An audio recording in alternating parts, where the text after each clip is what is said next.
Hey there, Dr. Andrew Grecki here, and I've probably had 100 conversations with PT practice owners and managers about RTM. And almost every single one of them, after we talk for a while, they say some version of the same thing.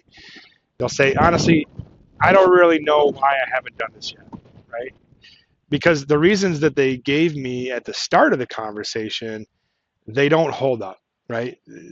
Things like it's too complicated, it's not, right? My staff won't go for it. Yeah, that's not what happens. They'll say things like, compliance is scary. We handle that for you, right? I don't have time. Well, that's not actually the issue, right?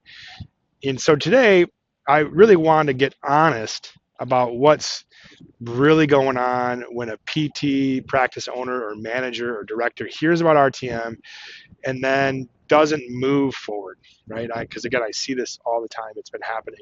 Less than 2% of patients right now last year received RTM. So that just shows you 98% aren't doing anything. So because I think once you see it clearly, it's going to change something for you. And so, here's what I figured out after talking to hundreds of practice owners. The real reason that most PTs don't add RTM isn't logistics. It's not staffing. It's not time. It's, you've been burned before, right? Whether it's your EMR company or your billing company, I get that. You think about every new initiative you've launched in your practice, the new EMR, the new wellness program, the new dry needling certifications, right? The marketing campaigns. Um, you know, I get it because I'm a practice owner myself, and half of them they took way more time than you expected, right? And some of them failed outright, and a few of them maybe created some staff drama, and maybe it took months to resolve. And so when someone comes to you and says, "Hey, like add this new revenue stream," and um, you know, your brain really it doesn't really want to hear that opportunity. And not to mention reimbursement's gone down for everything we've been doing over the past 10 years, right? Your brain hears, here comes another headache, right? And honestly, that's a reasonable response, right? You've earned that skepticism, right? If you participate in the MIPS program through Medicare, you see that reimbursement going down. So you've earned that skepticism. But I'm here. I want to challenge you, right? RTM is fundamentally different.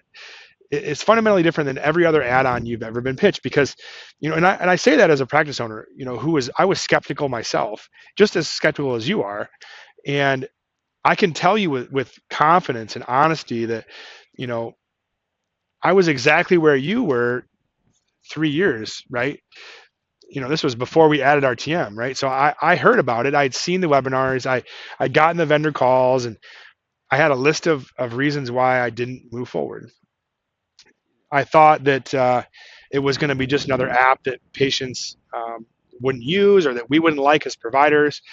I thought my staff would hate the idea or hate learning something new and upsetting the apple cart, right? It's ever since COVID, it seems like that's been my fear.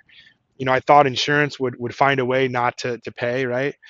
And I thought I'd spend 6 months implementing this program and then it would just fizzle out, right? And so in every single one of those, they felt like a real reason at the time. And I can totally say that they are real reasons.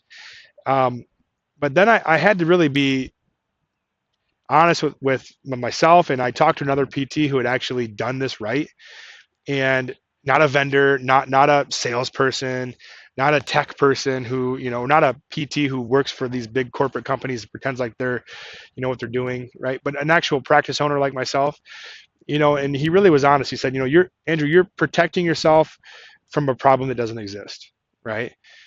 And I was making these up in my mind, and that really landed, right?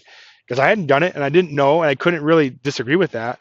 Because the truth is, I wasn't reacting to RTM. I was reacting to every other thing that I've been sold that didn't work out. The laser device that took a year and a half to get, just to break even, as an example. So I want to walk you through the objections that I hear the most, not to dismiss them, but I want to actually like look at them and talk about them so you can feel more confident. So let's start with, I don't have time to implement something new. That's probably the most common, right? That's the honest answer is like the implementation timeline is about 2 weeks, right? Staff training is a few hours. They already know how to make home exercise programs. You just need to use a software that's compatible. The monitoring itself can be handled by our remote PTAs and OT assistants. So your team isn't doing any extra work. There's no documentation requirements in a SOAP note, right? The version of RTM that you're practicing in your head is, where your front desk is drowning and your PTs are, fielding patient messages at 9 o'clock at night. That's not what this is, right? So that you should throw that one away. Another really common one I hear is that, most patients, I just don't think that they're going to use this. They're too old. They don't use technology. I hear this constantly, right? And I get it, but you've probably had patients who wouldn't use, your patient portal, right? Let alone an app. But here's what actually happens, right? We see 80% of Medicare patients across the board use our platform in a clinic. That's multiple clinics that are doing this. So what actually happens is the patients engage with the app because it has their personalized exercise videos, not a generic library. There are specific exercises that were recorded by their PT. Now you can use a library feature if you want, but we love the customized feature. One of our patients, even said initially, like she said, she wasn't good with technology, but she told us like she's watched every video every single day and actually knew what she was doing for the first time. And they love being able to ask questions through the chatting feature, right? So that's really the difference. It's personal, it's theirs. You were with them when you created the home program. You did it together, right?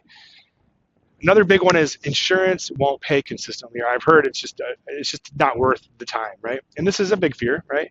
And it's fair, because you've watched reimbursement get cut over the years and you've watched denials for all kinds of silly reasons. And here's what I'll tell you about it, right? We've run this through Blue Cross audit and we came out clean, right? Our compliance team was actually asked to train them, their insurance auditors, on RTM documentation because we were so good with our compliance. So we know what proper documentation is, and it's very minimal. And our system tracks everything else you need because we built these protocols around passing exactly this kind of scrutiny, right? Our model is performance-based. So you don't pay us unless insurance pays you, right? So if the reimbursement doesn't come through, right, you don't owe us anything. So you got to think about that as well. All right, another big objection I hear is, I'm worried about compliance, right? It's the same answers we were just talking about, right? But I'm going to add a little bit to this, right?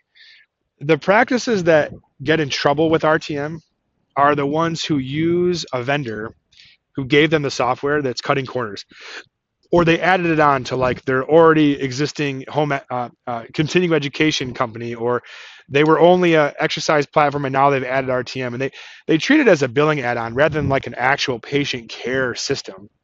We built this to be clinically defensible from day one because our PTs, our license is on the line too. So everything we're teaching other practices, we're doing in our own practice.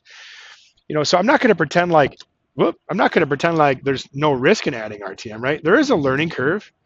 There's change management that has to occur with your staff. Those are real, right?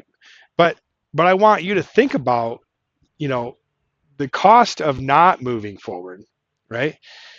The reimbursement's continuing to go down. You need to fix that problem. You need to see more revenue per patient. And every month that you wait is a month you're leaving revenue on the table for work you're already doing. That is what RTM is work you're already doing. The check-ins you're already having. The engagement between sessions you're already having. The home exercise programs you're making already. Questions that you're already answering to the patient, right? And so the practices that are added RTM 2 years ago, right, like we have, they've built a completely new revenue layer by not adding any new patients, right? It's not experimental anymore. It's part of how they operate. And those practices, the practices that are still thinking about it, right, they're exactly where they were 2 years ago. And probably worse, actually, because you're getting squeeze margins, you're getting the same stress, the same uncertainty. You haven't paid your staff more. You're probably losing people to the hospital system or home care.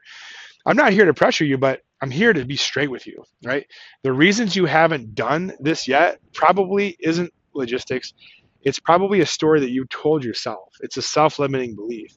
And it's probably based on a past experience, like we all have those, right? But that doesn't apply to this. I'm proof of it. And I have hundreds of other practices we're working with that are having a good experience. And so the best thing I can do, for you is name that, right? So you can decide yourself with clear eyes, right? That's important. So let's get rid of those self-limiting beliefs, right?